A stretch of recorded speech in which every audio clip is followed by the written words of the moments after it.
Oh, Bell Center, we missed you.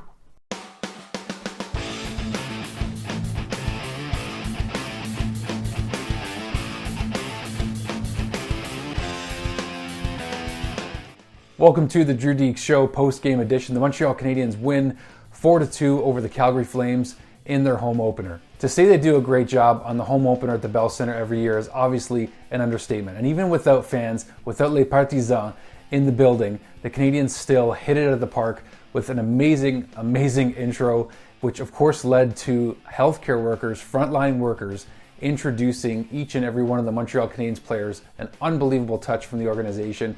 Just kind of gave you chills and just, oh my gosh, fantastic work. Even without fans in the building, Bell Center still gonna Bell Center. It really felt like home again, just watching the Habs at home. And yeah, just gonna run through this game quickly, guys. It is late at night again. Got off work pretty late tonight, but been committed to doing these post-game reactions with you guys. You guys have been so supportive of this channel so far. It's unbelievable. I really appreciate the support. So I'm just gonna, run through this game as best as I can here.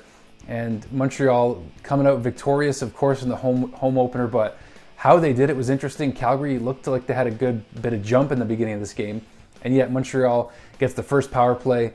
Brendan Gallagher gets the goal, but I mean, who else is going to get the first goal in the home opener except Brendan Gallagher? But a beautiful pass from Corey Perry, just a backhand right up front of the net. Oh man, just got to love the way Perry's already contributing to this team right off the bat. 2 points in 2 games. And then they get another power play, and the other power play unit decides that they want to score 2, and Shea Weber claps one from the point. I miss seeing those clappers from the point from Weber at home. But does anyone know if Josh Anderson played any baseball in his life? Because it certainly appears so, as he gets the second goal that he absolutely just bats in off the rebound from Jesperi Kotkaniemi's shot. Oh my gosh, Anderson Toffoli, I'm still not really sure which one I like better. And speaking of Toffoli, when the Canadiens go on a penalty kill, Nick Suzuki gets the puck, flips it forward in Montreal's own zone towards center ice, where Tyler Toffoli catches up with the puck, goes in, he banks in a shorthanded goal for the Canadiens and makes it 4-0 in the second period, near the end of the second period, and just really started to put the game away early. And it was just interesting because Calgary, like I said, they looked like they had a lot of jump, and I think we're going to see a lot different Calgary Flames team in the next game on Saturday, but man, they looked deflated and just really couldn't get a lot going. They were getting some opportunities, but weren't able to capitalize.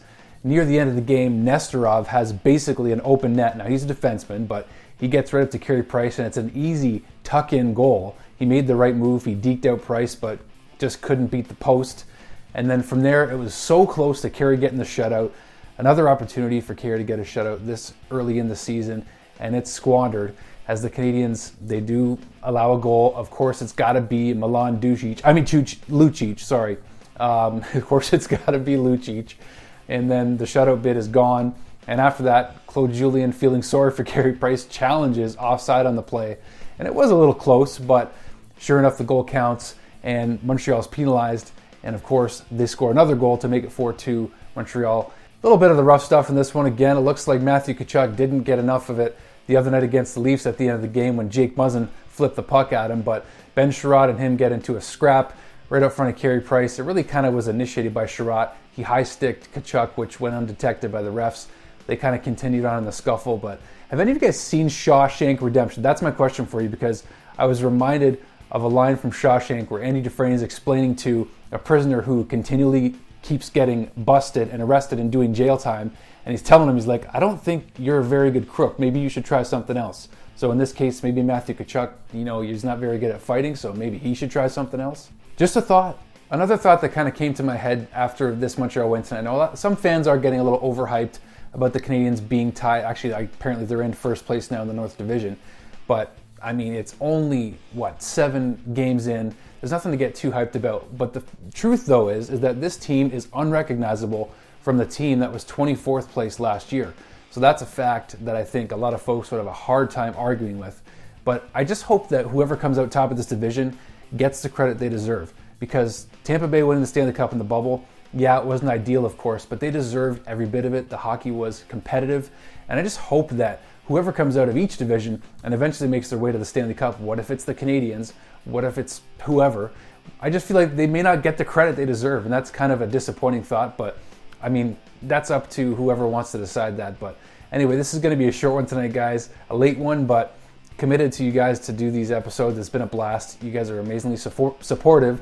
And also do be sure to check out the video that I also just did talking about Marc Bergevin's top 10 trades and acquisitions. The worst trades are in there as well as some honorable mentions for best trades that did make the list, and also honorable mentions to former Habs that are no longer with the Canadiens that we enjoyed having when we acquired them. So that video link is just above here. You can see that. And once again, guys, thank you so much for the support. You can follow me on Twitter at Drew_Deeks on Twitter, or at Drew Deeks on Instagram. So guys, a million times over, I keep thanking you, but the growth of this channel has been happening pretty quickly. It's been great so far. So see you guys for the next game against Calgary. Appreciate it. We'll talk to you soon.